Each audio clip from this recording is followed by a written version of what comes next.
प्यारे दोस्तों, welcome to sure पाठशाला। दोस्तों, मैं आ चुका हूं लाइव सीधे तौर पे एक बड़ा ही इंपॉर्टेंट सेशन देने जा रहा हूं आपको। और आप देख रहे हैं कि विज्ञान की महत्वपूर्ण शाखाएं, ब्रांचेज ऑफ साइंस की हम बात कर रहे हैं। आज का सेशन बहुत ज्यादा इंपॉर्टेंट होगा। पहली बार जो साथी ज्वाइन कर रहे हैं लाइव क्लास में, आपका है बंधन अभिनंदन। और पहली बार यदि आए हैं तो चैनल को सब्सक्राइब करना, वीडियो को लाइक करना, शेयर जरूर कर दीजिएगा। और जरा कमेंट करके बता दें क्या मेरी आवाज आप तक पहुंच रही है, और यदि पहुंच रही है तो जरा कंफर्म कर दें, जिससे कि मैं सेशन को आगे कंटिन्यू कर सकूं। तो सभी साथियों का दिल से है स्वागत। और आप देख रहे हैं कि कुछ महत्वपूर्ण जीव विज्ञान की शाखाएं हैं।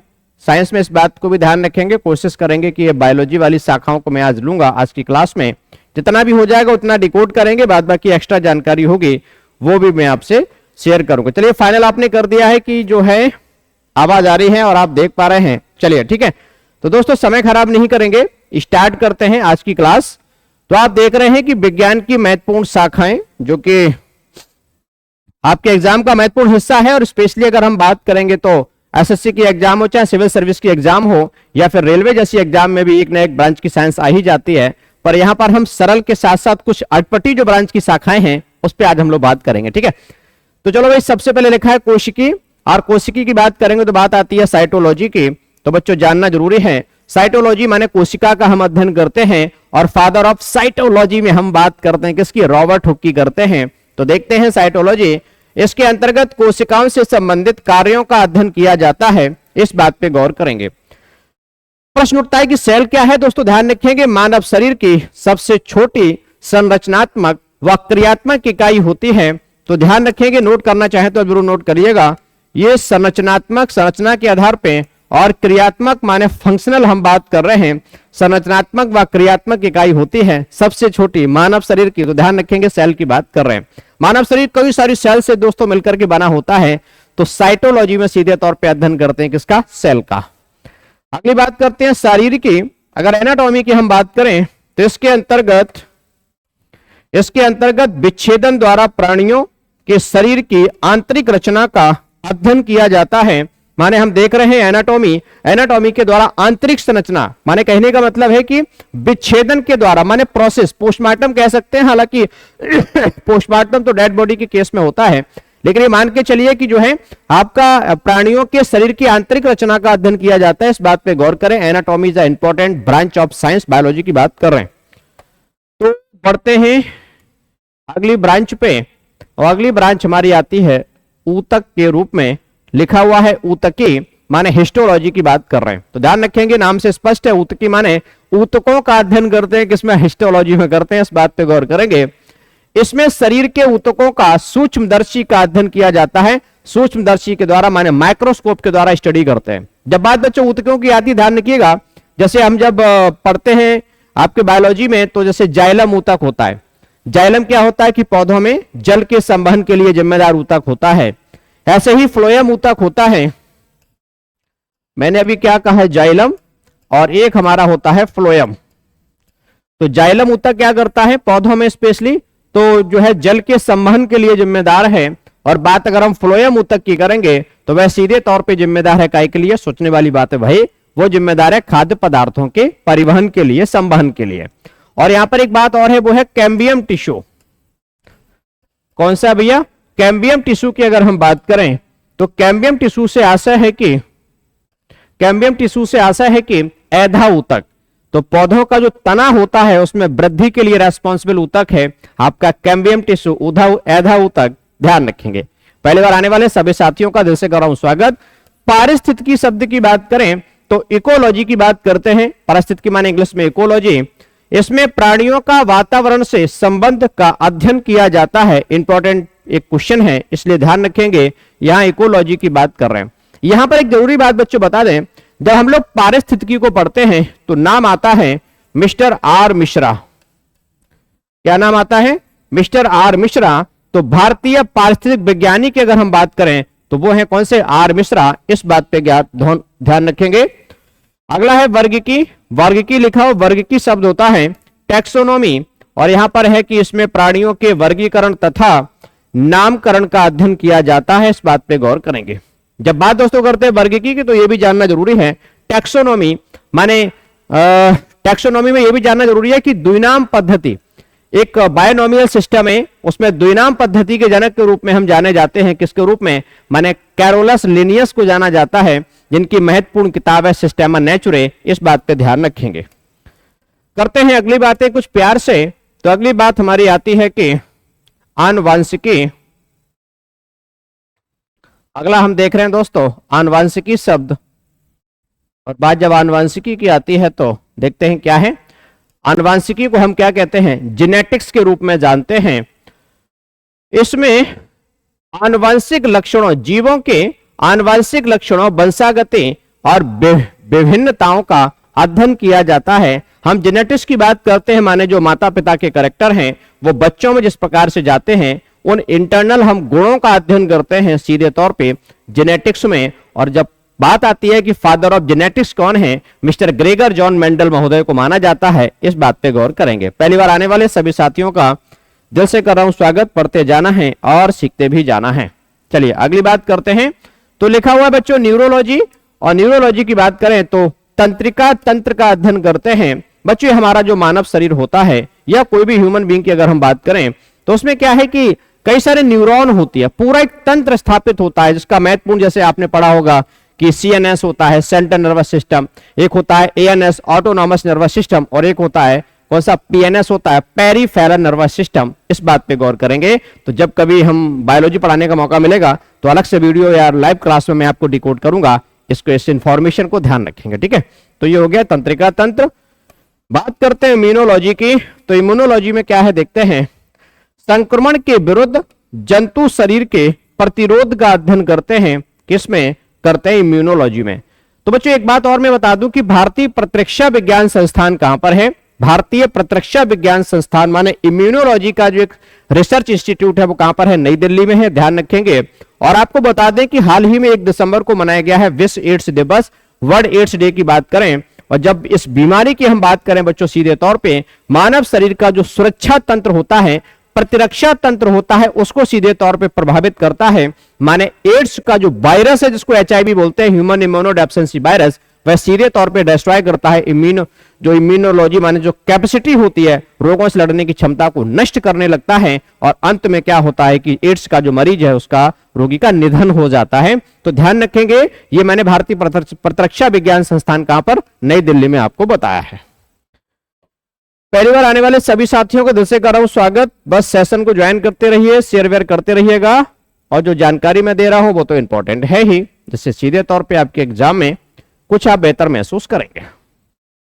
बात करें क्रायोजेनिक्स की। तो बच्चों क्रायोजेनिक्स में क्या है कि जंतुओं के शरीर पर सर्दी के प्रभाव का अध्ययन करते हैं। इस बात पे गौर करेंगे।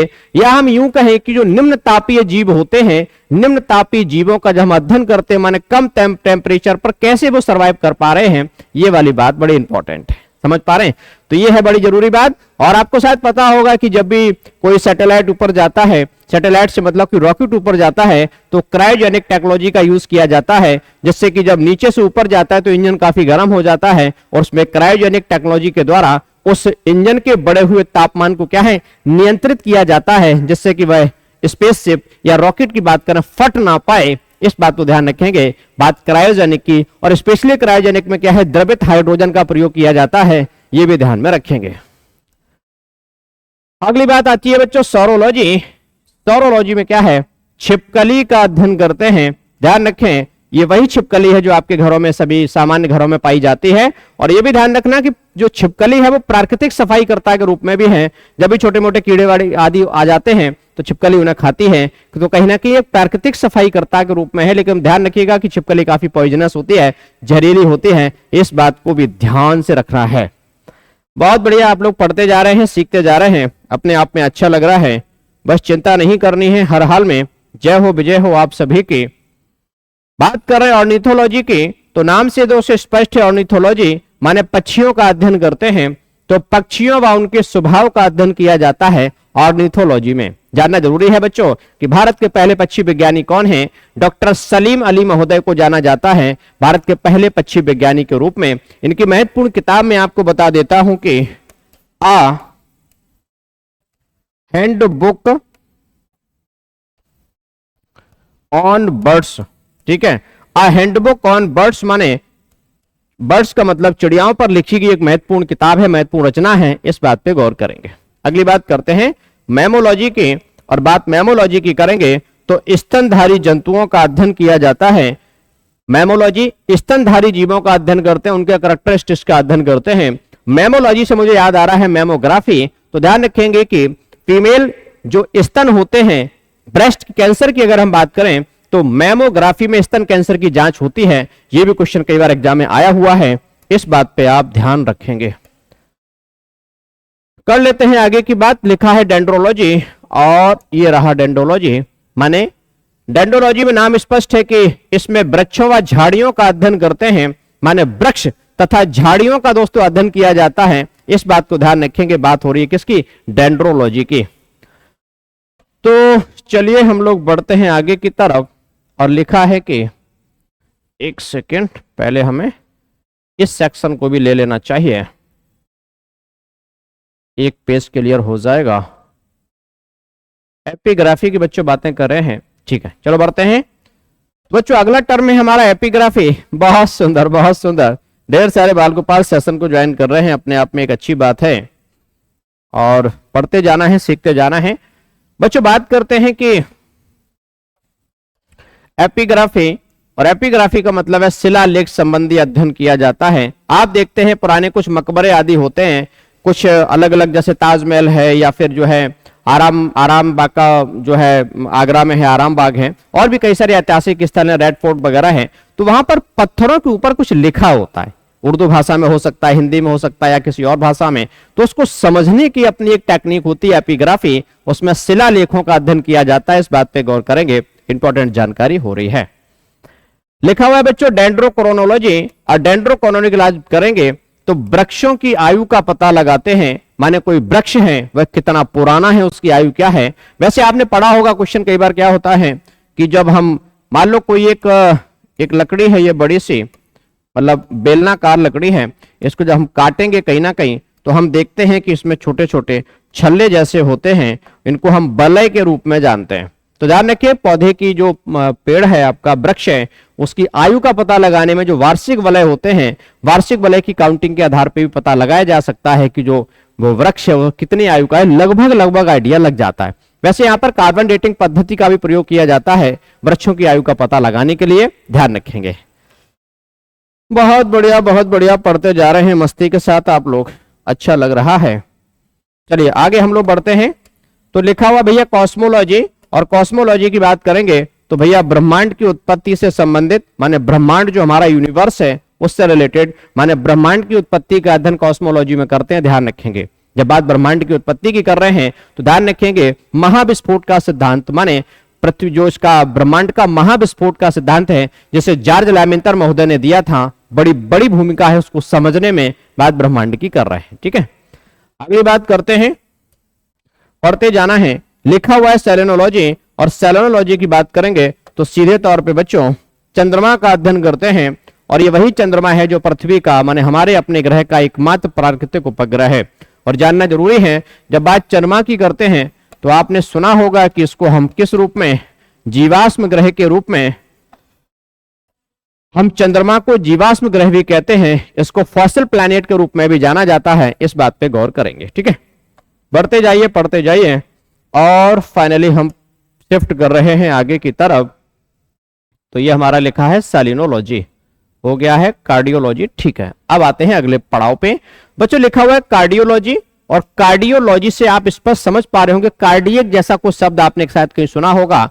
तो फिलहाल हम बता दें कि हृदय की रचना और उसकी कार्य विधि का अध्ययन करते हैं। सीधे तौर पे स्टडी ऑफ, अगर हम हार्ट की बात करेंगे तो कार्डियोलॉजी में करते हैं। यहाँ दो तीन बातें बड़ी जरूरी हैं बच्चों, जानना जरूरी है कि ईसीजी क्या होती है। अगर हम ईसीजी की बात करें तो इलेक्ट्रोकार्डियक ग्राफ के रूप में जानते हैं, इलेक्ट्रोकार्डियक ग्राम के रूप में भी इसे हम कहते हैं। ग्राफ ग्राम में कंफ्यूज नहीं होंगे, ग्राम जो है इंस्ट्रूमेंट के रूप में, ग्राफ माने जो ग्राफ आप देखते हैं कि फिल्मी स्टाइल में, ठीक है ना, आपने देखा होगा इस प्रकार से टीबी होती है हॉस्पिटल में, कोई मरीज पेशेंट लेटा होता है, उसको जब ईसीजी लगा होता है तो इस प्रकार से आपने देखा होगा, इस प्रकार से समझ पा रहे हैं। फिल्में आपने बहुत सारी देखी होंगी, हीरो जाता है विलेन के पास में, धूम धड़ाका करके आता है, और वहीं पर हीरो के सर पे एक भारी सी चोट मार दी जाती है लोहे की रॉड के द्वारा। हीरो घायल हो जाता है, बेहोश हो जाता है। उसके बाद एकदम से यू टर्न आता है और हीरो पता नहीं कैसे जो है पहुंच जाता है हॉस्पिटल में, और इस प्रकार की स्क्रीन चल रही होती है। इसका मतलब क्या है? इसका मतलब यह है कि वह जिंदा है और खतरे में है। ठीक है, फिर क्या होता है? मान लो थोड़ी देर के बाद में, मान लो ये कहानी तैयार हो जाए, माने उबड़ खाबड़ कार्यक्रम समाप्त होकर के सीधी रेखा में कार्यक्रम दिखाई पड़े, इसका मतलब आप जानते हैं कि dot dot full stop, hero मर चुका है, अब उसका बदला लेने के लिए उसका बेटा या कोई डॉट डॉट आता है। तो कहने का मतलब बड़ा सिंपल सा है ये तो हो गया ईसीजी माने ग्राफ के रूप में, और अगर हम पूरे इंस्ट्रूमेंट की बात करेंगे तो ग्राम हो गया। लेकिन एक नई छोटी सी बात है जो दिल में जब भी मैं बताता हूं इसको तो आ ही जाती है कि जीवन के जो मजे हैं ना, जो आनंद है प्यारेस भैया, इसी उतार चढ़ाव में है। कहने का मतलब यह है अगर कहीं एक जैसा जीवन हो जाए, ना सुख है ना दुख है, संघर्ष नहीं है, स्ट्रगल नहीं है लाइफ में, तो कोई मतलब नहीं बनता प्यारे से भैया ऐसे जीवन को जीने में। इसलिए मेरा आपसे इतना सा कहना है कि स्ट्रगल करते रहिए, संघर्ष करते रहिए, कभी सुख कभी दुख, ये तो लाइफ का हिस्सा है। बस डिमोटिवेट होकर के घर पे बैठना नहीं है। अगर हार गए हैं तो दोबारा से पढ़ाई को स्टार्ट करना है। हर हाल में आपकी जय होगी, विजय होगी। तो ध्यान रखेंगे, जरूरी जानकारी देने का मन कर रहा है, जरूरी जानकारी देने का मन कर रहा है प्यारे से भैया, वो ये है 29 सितंबर। कौन सा? 29 सितंबर की बात करेंगे। वर्ल्ड हार्ट डे होता है, विश्व हृदय दिवस होता है, इस बात को ध्यान रखेंगे। ठीक है, बढ़ते हैं आगे। बच्चों लिखा हुआ है हॉर्टिकल्चर, पहली बार आने वाले सभी साथियों को दिल से कर रहा हूं स्वागत। पढ़ते जाइए, सीखते जाइए, आपको बिल्कुल भी हताश निराश नहीं होना है। जब बात करते हैं बच्चों हॉर्टिकल्चर की, तो क्या होता है? बागवानी। बागवानी माने जो बागानी फसलें होती हैं, माने बाग में किस प्रकार से उनका प्लांटेशन, पूरी की पूरी स्टडी होती है। और वैसे मैं बता दूं कि भारतीय बागवानी संस्थान की बात करेंगे तो बेंगलोर कर्नाटका में है, Indian institute of horticulture research. इस बात पे ध्यान रखेंगे, इंपॉर्टेंट जानकारी चल रही है। बच्चों लिखा हुआ है ऑलरिकल्चर। ऑलरिकल्चर नाम से स्पष्ट है सीधे तौर पे कि सब्जियों का अध्ययन करते हैं, सब्जियों का विज्ञान माने स्टडी ऑफ सब्जी सब्जियों के बारे में जानकारी होती है सीधे तौर पे ऑलरिकल्चर में। और विश्व का सबसे कठिन सवाल डिस्कस कर लेते हैं कि भैया आपको बताना है कमेंट करके, नहीं तो मैं बता ही दूंगा कि जो सब्जी अनुसंधान संस्थान है, माने भारतीय सब्जी अनुसंधान संस्थान कहां पर है? वह वाराणसी उत्तर प्रदेश में है। इस बात पे गौर करेंगे। जब बात सब्जी की आ गई है तो बड़ा सुंदर सा क्वेश्चन देने का मन कर रहा है, हताश निराश बिल्कुल नहीं होंगे। और वह क्वेश्चन पता है क्या? वो क्वेश्चन ये है प्यारे से भैया कि भिंडी क्या है? भिंडी क्या है? तो बड़ी सीधी सी बात है, आप कहेंगे सर ये भी कोई क्वेश्चन है? अरे भिंडी सब्जी है भैया? नहीं है सब्जी, यही तो बात है, विकेट गिर जाते हैं एग्जाम में। भिंडी सब्जी नहीं है। भिंडी क्या है भैया? भिंडी फल है। और ये फल कैसा है? कैप्सूल प्रकार का फल है। ध्यान से समझिए भैया, हताश निराश नहीं, ये कैप्सूल प्रकार का फल है, ध्यान रखेंगे। और एक चलते चलते बढ़िया सी बातें करते हैं कि भिंडी के उत्पादन को भारत में बढ़ावा देने के लिए कुछ और भी खास हुआ है। क्या खास हुआ है? तो एक विशेष प्रकार की क्रांति प्रारंभ हुई थी, उसे हम परामनी क्रांति के रूप में जानते हैं। जैसे हरित क्रांति, नीली पीली हरी बैगनी क्रांति हुई थी, ठीक है ना? बैगनी का मेरा कोई क्लिक नहीं कर रहा है। तो फिलहाल परामनी क्रांति की अगर हम बात करें तो ये भिंडी उत्पादन को बढ़ावा देने के लिए स्टार्ट हुई थी। गौर करेंगे इस बात पे। मस्ती के साथ पढ़ते जाइए, सीखते जाइए, टेंशन लेने की बिल्कुल भी जरूरत नहीं है। हर हाल में आपकी जय हो, विजय हो। हम लोग कहां पे आ गए हैं? हम लोगों ने इसको पूरा कर दिया है। चलिए, तो फाइनली ऑलरिकल्चर के बाद नंबर आता है सिल्वीकल्चर का। तो सिल्वीकल्चर बच्चों क्या है देख लेते हैं। सिल्वीकल्चर से सीधा सा है कि वनों का अध्ययन करते हैं। यहां पर एक बात और बता दें मैं आपको, सबसे बड़ी जो जरूरी बात निकल के आती है,